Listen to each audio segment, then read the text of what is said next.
Monday, April 6, 2026, first day after the Resurrection Day. Today we're reading from Psalm 118, first two verses, and verses 14 through 24, Exodus chapter 14, verses 10 through 31, chapter 15, verses 20 and 21, and Colossians chapter 3, verses 5 through 11. Psalm 118. O give thanks to the Lord, for he is good. His steadfast love endures forever. Let Israel say, his steadfast love endures forever. The Lord is my strength and my might. He has become my salvation. There are glad songs of victory in the tents of the righteous. The right hand of the Lord does valiantly. The right hand of the Lord is exalted. The right hand of the Lord does valiantly. I shall not die, but I shall live, and recount the deeds of the Lord.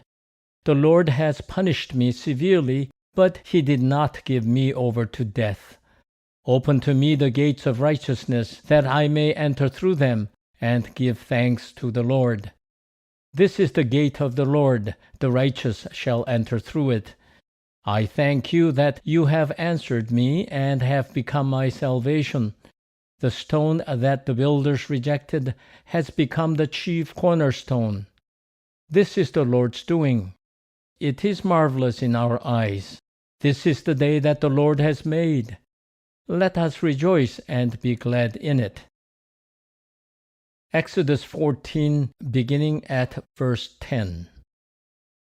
As Pharaoh drew near, the Israelites looked back, and there were the Egyptians advancing on them. In great fear, the Israelites cried out to the Lord. They said to Moses, "Was it because there were no graves in Egypt that you have taken us away to die in the wilderness? What have you done to us, bringing us out of Egypt? Is this not the very thing we told you in Egypt? Let us alone and let us serve the Egyptians. For it would have been better for us to serve the Egyptians than to die in the wilderness." But Moses said to the people, "Do not be afraid, stand firm, and see the deliverance that the Lord will accomplish for you today.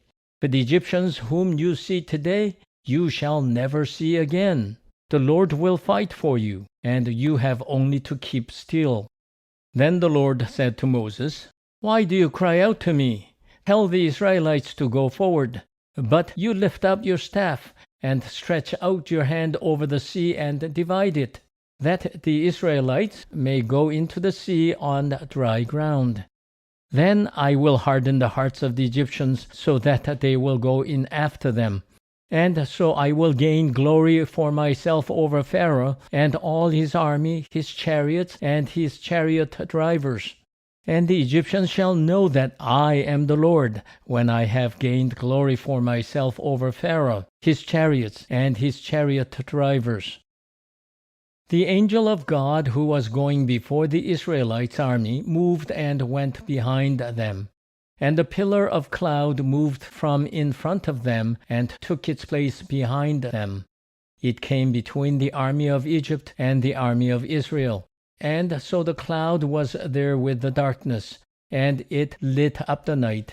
One did not come near the other all night.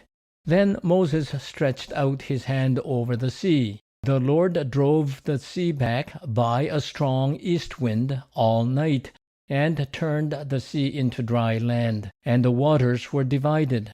The Israelites went into the sea on dry ground, the waters forming a wall for them on the right and on the left. The Egyptians pursued and went into the sea after them, all of Pharaoh's horses, chariots, and chariot drivers. At the morning watch, the Lord in the pillar of fire and cloud looked down upon the Egyptian army and threw the Egyptian army into panic. He clogged their chariot wheels so that they turned with difficulty. The Egyptians said, "Let us flee from the Israelites, for the Lord is fighting for them against Egypt." Then the Lord said to Moses, Stretch out your hand over the sea, so that the water may come back upon the Egyptians, upon their chariots and chariot drivers. So Moses stretched out his hand over the sea, and at dawn the sea returned to its normal depth. As the Egyptians fled before it, the Lord tossed the Egyptians into the sea.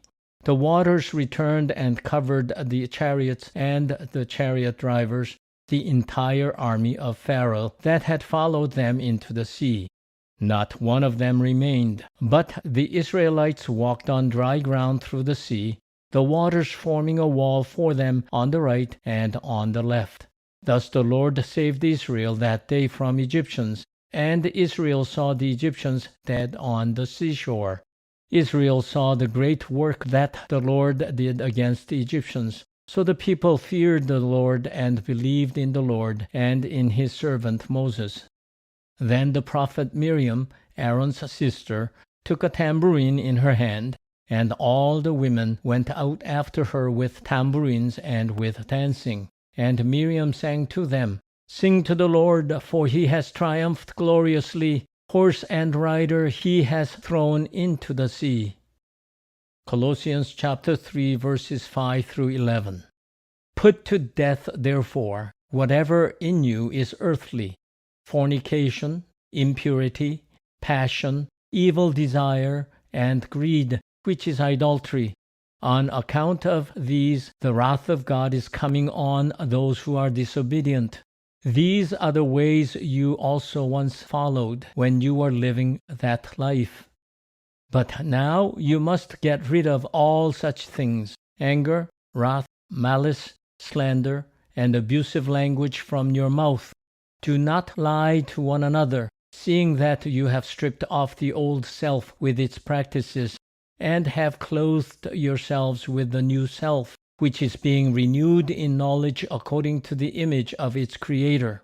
In that renewal there is no longer Greek and Jew, circumcised and uncircumcised, barbarian, Scythian, slave and free, but Christ is all in all.